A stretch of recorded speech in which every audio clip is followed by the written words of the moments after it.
여러분 안녕하세요. 지난 시간에는 청소년기의 소비생활 첫 시간이었는데 구글 설문지를 통해서 여러분들의 소비 유형을 알아보는 시간을 가졌습니다. 이번 시간에는 합리적인 소비 생활에서 청소년기에는 어떤 소비 성향이 나타나는지를 살펴보겠습니다. 네, 교과서는 117쪽입니다. 117쪽에 나와 있는 본문을 한번 읽어볼게요. 우리가 일상생활을 하면서 필요한 상품이나 서비스를 구매하고 이용하고 처리하는 활동을 소비라고 합니다. 소비를 하는 사람이나 집단을 소비자라고 합니다.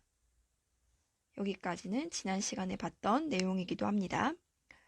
그렇다면 청소년 소비자는 어떤 특징을 보이는지 그 부분을 보겠습니다. 먼저 아동이나 성인과는 구별되는 특성을 보인다고 합니다. 독립하고자 하는 욕구가 소비에 나타나서 주체적으로 소비를 하려고 하나 소비에 대한 지식과 경험의 부족, 심리적, 정서적 미성숙으로 인해 비합리적인 소비 행동을 하기 쉽다고 합니다. 반면에 정보 매체를 다루는 데는 익숙하기 때문에 상품이나 가격에 대한 정보를 적극적으로 수집하고 비교하고 분석하기도 합니다. 청소년 소비자의 부정적인 부분과 긍정적인 부분을 잘 설명하고 있습니다. 아래 내려가서 그림을 보겠습니다. 청소년기의 소비 특성을 나타내는 것입니다. 청소년기가 되면서 어렸을 때보다는 부모님의 영향을 덜 받게 되죠.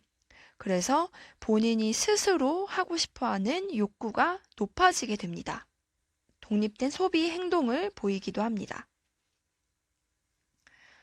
그리고 다양한 매체, 특히 스마트폰을 활용해서도 상품과 가격 정보를 필요할 때마다 즉시 수집하고 비교하고 분석하기도 합니다. 때로는 바람직하지 못한 소비 행동을 보이기도 하는데요.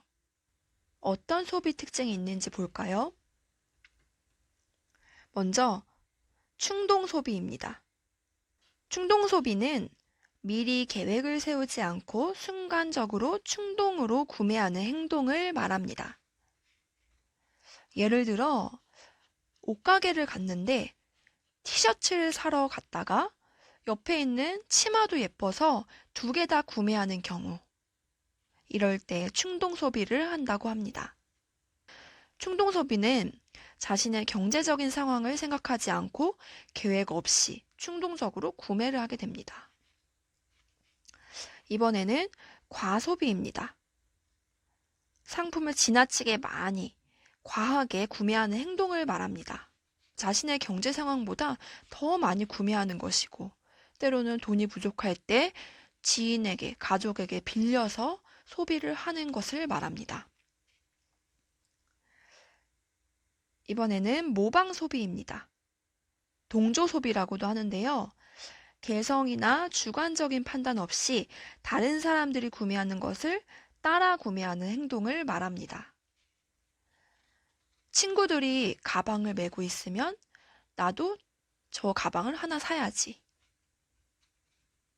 친구들이 입고 있는 것, 유행하는 것이 있으면 나도 그것을 똑같이 사는 것. 유행하고 있는 옷을 따라 사는 것. 내 개성이나 주관적인 판단이 없이 구매하는 것을 동조 소비라고 합니다. 마지막으로 과시 소비입니다. 자신의 금전력을 과시할 수 있는 상품이나 서비스를 구매하는 행동을 말합니다. 다른 사람에게 내가 가진 것을 티내고 보여주기 위해 소비하는 것을 말합니다. 이렇게 청소년기의 소비 특성 4가지를 살펴보았습니다.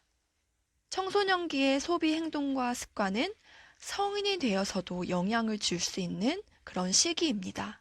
따라서 합리적인 소비를 위해서 올바른 가치관과 태도를 형성하는 것이 매우 중요하다고 할 수 있습니다.